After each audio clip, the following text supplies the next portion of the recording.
Ingat baik-baik ya, ingat sekali. Bahwa hidup kita setidaknya akan dijalani sampai di 3 alam utama. Oh, pertama, dunia yang sekarang sedang kita alami. Masih ingat teman-teman? Dunia itu sifatnya, tempatnya disebut dengan ardun, pertemuan yang lalu. Ingat, ardun tempatnya, setiap yang dipijak. Di kita mijak ini ardun, kita mijak di pasar ardun, di kantor ardun. Walaupun kita sedang keluar jalan-jalan keluar dari bumi, misalnya, ya ada di bulan ataupun semacamnya yang lain, itu ketika dipijak dia ardun juga. Sifatnya disebut dengan dunia dari kata dana, yadnu dunuwan wa dunyaan, sesuatu yang singkat cepat. Karena itu semua kehidupan di tempat yang sedang kita pijak ini sifatnya berlangsung cepat. Seringkali Anda merasakan kayaknya baru kemarin ya kita ketemu di sini, iya sudah ketemu lagi. Kayaknya baru kemarin kita sekolah di TK itu ya, iya sekarang sudah punya cucu 30. Ya, adik banyak menyebar. Selalu ada kayaknya baru kemarin kita kajian, sekarang ketemu lagi. Padahal kemarin malam, sekarang siang. Ya, selalu ada kayaknya. Itulah dunia. Sesuatu yang singkat, cepat, melesat. Ini alam pertama. Ardun tempatnya, sifatnya disebut dengan dunia. Nah, jangan sampai lalai dalam kehidupan ini karena kita sedang menyiapkan visi untuk alam kedua dan selanjutnya. Selesai ini, kita akan berpindah. Pindahnya naik ke alam yang lebih tinggi disebut dengan akhirat. Akhirat akhir dari setiap perjalanan. Ya, akhir sesuatu yang belakangan. Kalau pakai ta, itu sudah ada yang belakangan lagi, nggak ada lagi yang lain kecuali yang ini. Jadi kalau antum sudah sampai sini, nggak akan ada perjalanan lagi. Sudah selesai. Nggak akan pindah-pindah lagi. Antara dunia dengan akhirat ada alam pertengahan yang disebut dengan barzah. Pemisah. Akhirat dengan dunia. Tempatnya pisahannya disebut dengan barzah. Tempat sementaranya disebut dengan kuburun. Kuburun sifatnya. Kubur. Afala ya'lamu idza ma bu'thira fil qubur. Idza bu'thira ma fil qubur wa khussila ma fis sudur. Kubur. Nah, sekarang awas ya, sekali lagi tolong jangan sampai luput bahwa kita itu akan pindah dari satu tempat ke tempat lain. Jangan dikira abadi karena ini bukan abadi. Dia tidak punya sifat tak ini. Ini bukan alam terakhir, ini yang terakhir. Dan dia tidak menggunakan sifat tak. Artinya pasti orang yang hidup di sini pasti pindah ke sini dan akan mampir di sini. Sudah pasti. Kalau nggak percaya tunggu aja masanya. Ya, satu saat pasti. Mau atau tidak itu bukan pilihan, tapi Anda pasti pindah. Sekarang bagaimana caranya mempersiapkan dari sini punya bekal pindah ke sini, dari sini pun sebagai persiapan punya bekal yang positif pindah ke sini. Karena ada orang yang hidup di sini tapi tidak menyiapkan bekal untuk pindah ke sini. Ya. Nah sekarang saya teringat dulu waktu cerita-cerita yang sampai bahkan jadi tulisan waktu Profesor Doktor Eyang B.J. Habibie itu, beliau menulis buku Habibie dan Ainun, kan? Dan di akhirnya menceritakan bagaimana saat istri beliau yang tercinta kemudian wafat dan merasakan kehadirannya seakan-akan hidup, ya cuman beda dimensi, beda alam dan sebagainya. Itu ayatnya ada di Quran tuh.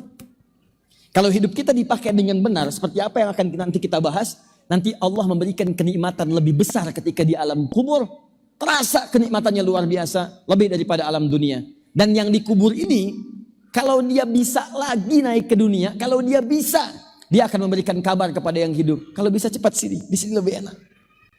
Lebih enak di sini. Bagaimana amalannya? Nanti kita bahas satu persatu. Nah, itu ada ayatnya, di antaranya Quran surah ketiga, ayat 169 sampai 172. Ada lagi di Quran surah kedua, ayat 153 sampai 154. Nanti kita lihat turunan-turunannya. Nah, pertemuan terakhir kemarin kita membahas orang yang visi hidupnya itu panjang, kata Allah dalam Al-Quran, maka dia akan punya peta kegiatan hidupnya disiapkan untuk mencari bekal ketiga alam ini. Di dunianya dia bahagia, normal seperti kita beraktivitas. Tapi saat wafat aktivitasnya mengantarkan pada bekal alam kuburnya plus jadi poin akhiratnya. Nah, cara berpikirnya Yang seperti ini ada di Quran surah ke-59 ayat 18. Sudah kita bahas kemarin. Ya, awas hati-hati. Kalau Anda merasa beriman, maka semua orang beriman kata Al-Quran mesti punya visi seperti ini. Kalau ada yang tidak beriman, barangkali tidak kita fikirkan. Tapi kalau ada orang beriman, kemudian tidak punya visi seperti ini, maka ada sesuatu yang salah dalam pemetaan kehidupannya. Awas. Ya ayyuhalladzina amanu. Hai orang-orang yang sudah merasa punya iman. Loh. Ayat ini untuk orang beriman. Ya ayyuhalladzina amanu. Ittaqullah. Ayo cepat tingkatkan takwamu kepada Allah. Kamu mesti khawatir. Di antara makna takwa ada kekhawatiran kalau tidak mendapatkan yang terbaik dari Allah. Kamu pasti masih meningkatkan nilai-nilai kebaikan. Lihat kalimatnya. Wal tanzur nafsum ma qaddamat lighad. Bagian dari takwa itu setiap diri kalian yang beriman mesti menyiapkan pemetaan kehidupan sampai ke God. God yang dimaksudkan kata para ulama tafsir sampai dengan alam akhirat kembali kepada Allah Subhanahu wa taala.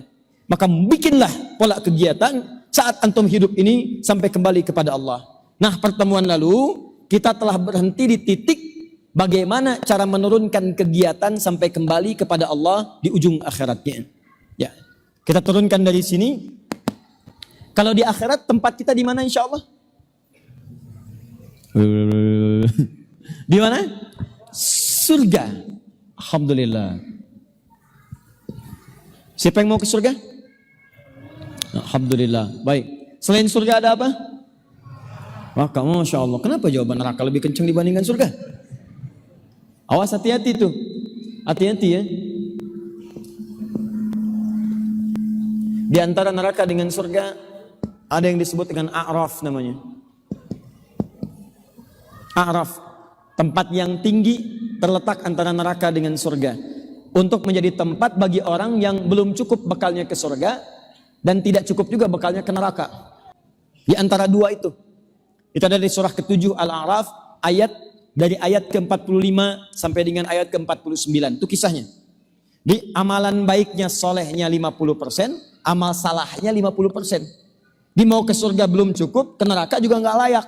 Disimpan kemudian di satu tempat namanya A'raf. Di saat masuk ke sini, dia melihat orang-orang di surga pengen cepat ke surga. Dan tak sanggup melirik ke arah neraka. Karena mendengar jeritan aja udah takut. Jangankan di neraka lah. Antum malam-malam keluar dari sini atau siang-siang. Di belakang ada yang teriak. Oh, nengok gak? Belum tentu nengok. Nah, orang ini nanti memohon kepada Allah saking takutnya. Ya Allah, mohon ya Allah, minta rahmat Allah. Dengan rahmat Allah diangkat dan dipindahkan dia ke surga. Setelah proses hisab selesai. Satu harinya 1000 tahun. Nah, sekarang ini kita simpan aja. Kita fokus ke sini. Perhatikan cara memetakannya. Saya ringkas di pertemuan lalu. Jadi cara berpikir amalannya bukan dari sini. Caranya turunkan dulu orientasi surga kita di akhirat nanti. Dari sini nanti baru diturunkan dalam bentuk amalan. Ini yang kita keluarkan dalam aktivitas dunia kita. Ya. Masih ingat pertemuan lalu? Saya katakan secara umum gambaran surga di Quran kan ada 4 kelas. Dari 4 ini turun lagi kepada detailnya. Pertama kelas yang VIP itu yang bersama Rasulullah SAW dengan semua para nabi dan orang soleh. Saya langsung cepat saja. Quran surah keempat ayat 69. Yang kedua surga di taman surga. Ya, Quran surah ke-51 ayat 15 sampai dengan 23. Yang ketiga yang tempatnya seluas langit dan bumi. Quran surah ketiga ayat 133 sampai 134. Yang keempat hanya disebutkan surga aja dengan keindahan-keindahannya. Tapi enggak spesifik seperti yang ini. Ya, ada yang seluas langit dan bumi, ada yang di taman, ada dengan para nabi. Yang keempat cuma disebutkan dapat kabar gembira masuk surga, di bawahnya mengalir sungai-sungai keindahan. Misal seperti Quran surah kedua ayat 25. Nah, ini 4 poinnya, 4 tipikal utama klasifikasi dari surga. Dari sini nanti akan diturunkan lagi. Ada yang namanya Aden, ada yang namanya Firdaus, ada yang namanya macam-macam. Nanti bahkan ada orang yang saat dia melakukan amalan, dia bisa mengunjungi semua tempat-tempat di surga, Hebatnya dia gandeng semua keluarga besarnya, bapaknya, ibunya, suami, istri, sampai dengan ke anak cucunya. Dia masuk dari pintu surga, dimulai dari surga Aden, dan masuk melalui semua pintu surga sampai ke tingkat yang paling tingginya. Ada orang itu. Dan saya bermohon Anda menjadi bagian darinya insya Allah, termasuk kita semua.